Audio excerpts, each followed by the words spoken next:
할렐루야, 치료 말씀 TV 채널에 들어오신 구독자 여러분, 예수님 이름으로 축복하며 인사드립니다. 저는 서울 방배동에 있는 충만한 교회에서 26년이 넘도록 예수님 이름과 성령 역사로 일반 병원에서 고치지 못하는 귀신 축사, 우울증 치유, 공황장애 치유, 조현병 치유, 불면증 치유, 악성 두통 치유, 치매 치유와 치매 예방, 파킨슨병 치유, 각종 암울파와 육체 불치질병 치유, 뼈관절 디스크, 척추 협착증 치유, 악성 근육통 치유, 개인 가정의 삶의 문제 치유, 물질문제 치유, 부부문제 치유, 기품기도 뇌출증을 전문으로 치유 목회하는 강유세 목사입니다. 그동안 수천 명의 환자들 예수 이름과 성령으로 치유하여 정상적이고 행복하고 사람답게 삶을 살아가도록 인도했습니다.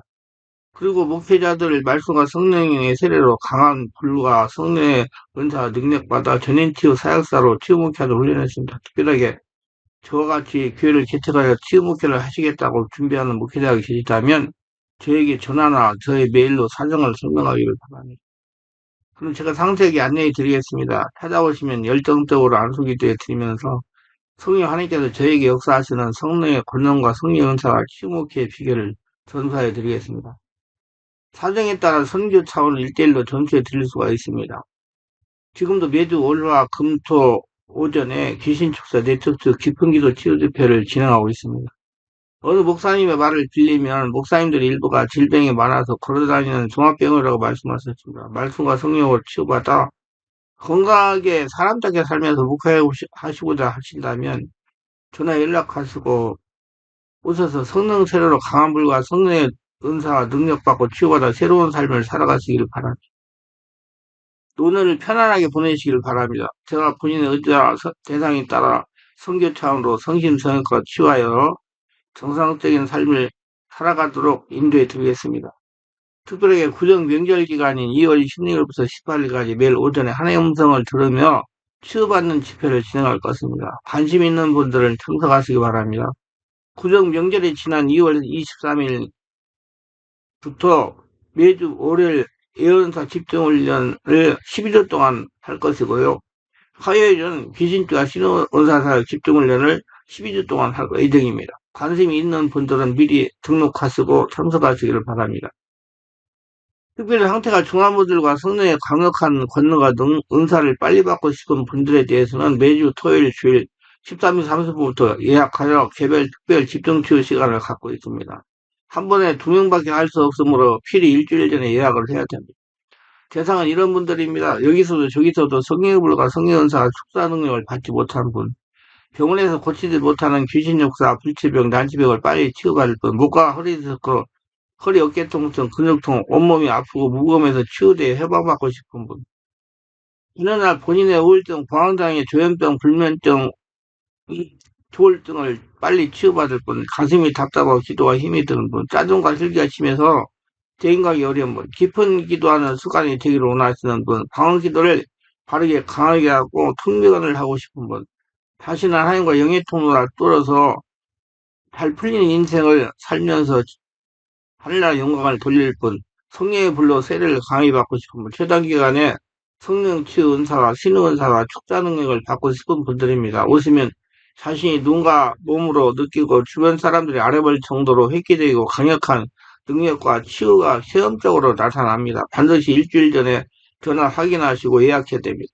오셔서 영적, 정신적, 육체적인 고통을 기적적으로 해결받으시기를 바랍니다. 이 유튜브 강의는 제가 지난 26년 동안 사역하면서 체험한 100여 가지 저서 중에서 한 권 한 권 정성을 다하여 강의하는 것입니다.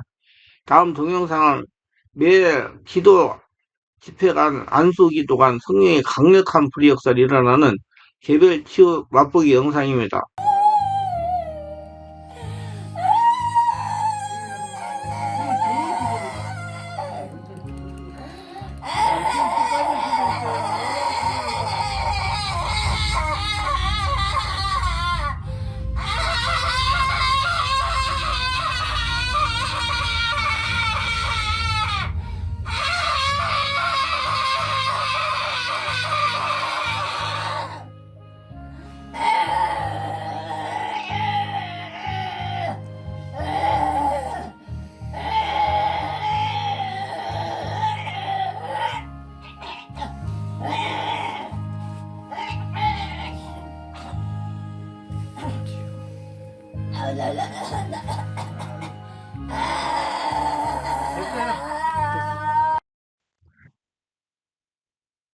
성경은 온통 하나님의 권능에 대한 기사들로 가득 차 있습니다. 복음서에서는 주님의 권능의 기사들이 거의 전부를 차지합니다. 사도행전에서부터 사도들과 제자들이 이루는 성령의 권능이 거의 전부를 차지합니다. 성경을 믿는 사람들은 성경을 읽어가면서 주님의 권능으로 이루신 일들이 얼마나 많은지 그저 놀랄 따름입니다. 시편 기자는 말한 대로 하나님께서 한 번 말씀하셨고 내가 두 번 들은 것이 이것이니 곧 권능은 하나님께 속하인다 한 것이라. 시편 60편 11절 말씀을 절감합니다. 권능은 하나님께 속한 것입니다. 생명의 권능이든 사망의 권능이든 부활의 권능이든 어둠의 권능이든 간에 권능은 모두 하나님께 속한 것입니다. 주님의 권능이 하나님이십니다. 성령은 하나님의 영이시며 하나님 자신이십니다. 고로 하나님의 권능이 곧 성령의 권능입니다. 권능이란 단지 육체적인 힘, 물리적인 힘만을 말하지 않습니다. 힘과 능력과 무엇을 할 수 있는 권리, 권한 등을 모두 포함하는 말입니다. 주님은 모든 것을 할 수 있는 권능이 있습니다. 주님은 살릴 수도 있고 죽일 수도 있습니다. 심을 수도 있고 뽑을 수도 있습니다. 세울 수도 있고 파괴할 수도 있습니다. 주님은 할 수 있는 힘과 능력뿐 아니라 뭘 해도 상관없는 그런 합법적인 권한이 있습니다. 이것을 권능이라고 합니다. 하나님은 사람들에게 자연을 지배하고 땅을 다스릴 합법적인 지위와 권능을 주셨습니다. 반대로 사탄은 죄의 권능, 사망의 권능, 어둠의 권능을 사람들에게 주어 하나님의 법을 파괴하고 하나님의 말씀 어기도록 합니다.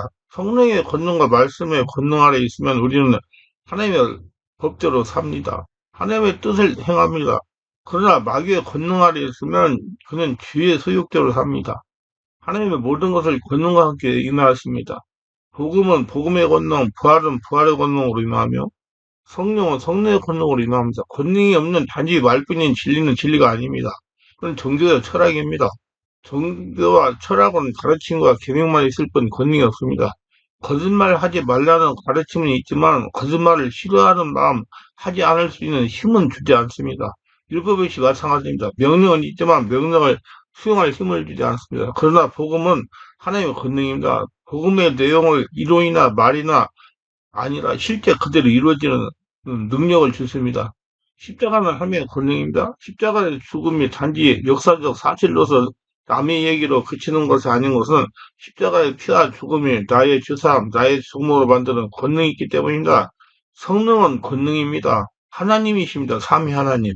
말씀 역시 권능입니다. 권능 없는 말은 그냥 소리에 지나지 않습니다. 주님 말씀은 그 자체가 능력이 힘이요 지혜요 생명입니다. 권능으로 임하기 때문입니다. 이 점이 모든 종교와 차이를 나타내는 그 부분입니다.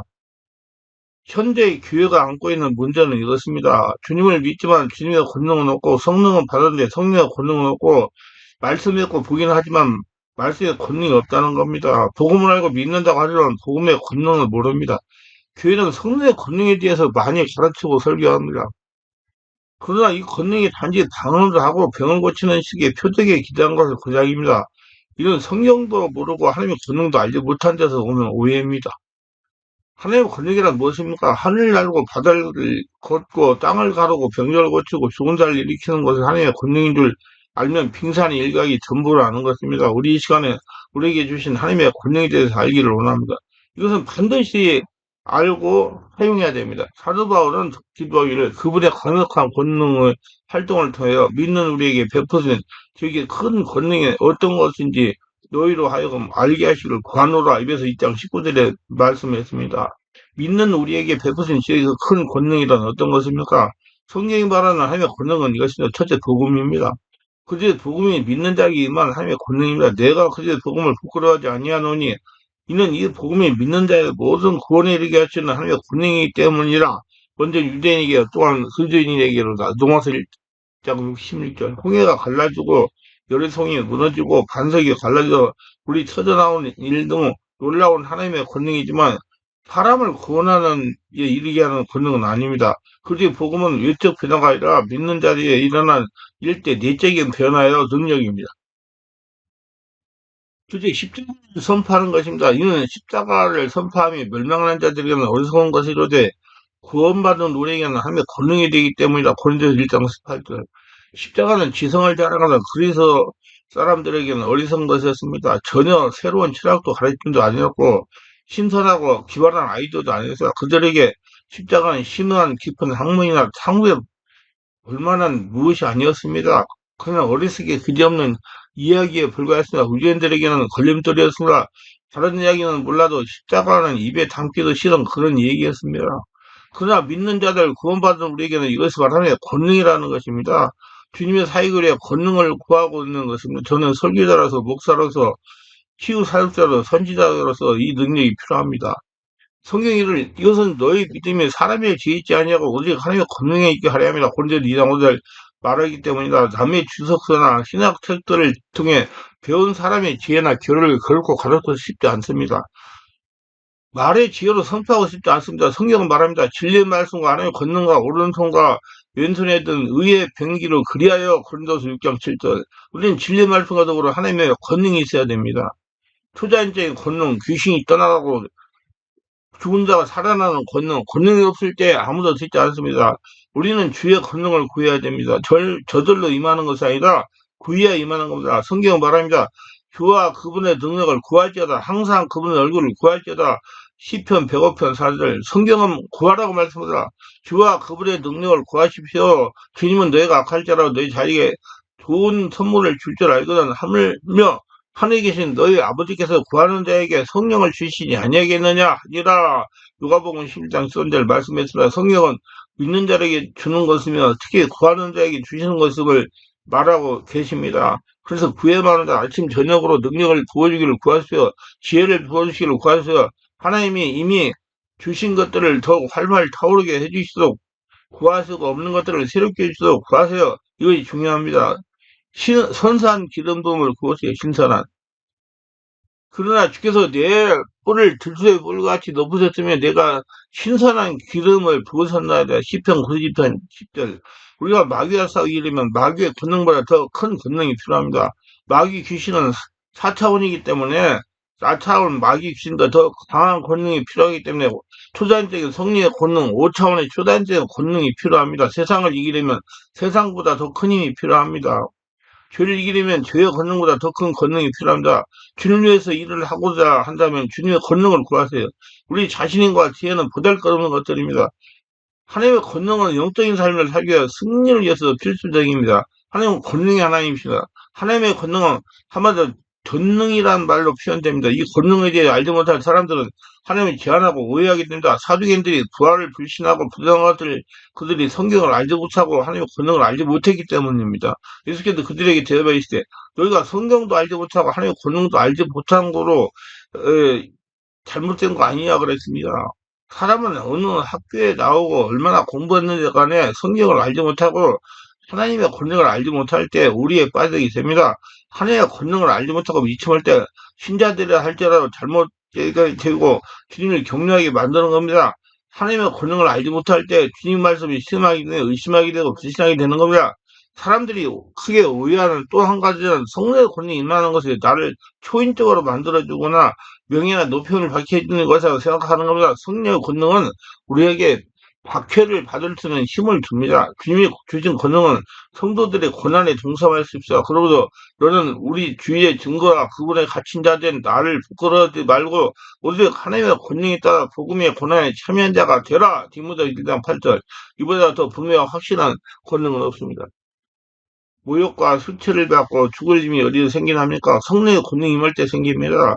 우리 자신의 힘으로는 복음의 권을 참여하지 못합니다. 피하라 할 것입니다. 성령의 권능은 자기를 부인하고 자기 십자가를 지고 주님을 따를 수 있는 힘을 줍니다. 그래서 어떤 고난이나 고통도 감상할 수 있게 되는 것입니다. 시험 때 박해를 받아보면 그 사람이 성령의 권능이 있는지 없는지 알 수 있습니다. 실제적인 삶의 문제들을 나가봅시다. 사람은 누구나 자신이 생각하는 것, 눈에 보이는 것이 크게 다가옵니다. 그래서 하나님의 권능이 작게 보이고 불가능해 보입니다. 주의 종들, 주의 백성들이 주의 권능을 정확히 알고 믿기만 한다면 삶의 모든 문제들이 문제가 되지 않을 겁니다.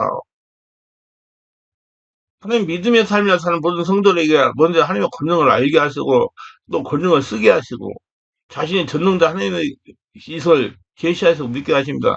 성경에는 전능자라는 말이 무려 59회나 나옵니다. 믿음의 조상들은 하나같이 전능자 하나님의 계시를 받고 그 하나님을 믿음으로 의지함으로써 의심과 불신을 떨쳐버리고 믿음의 증거를 지는 훌륭한 삶을 살았습니다. 우리 모두 다 성령의 권능을 알고 성령으로 충만받아서 눈이 열려서 신의 세계를 알고 5차원의 초연 권능으로 귀신들을 다 해파하고 한나라 성전 만들고 축복받는 모두 되시길 바랍니다.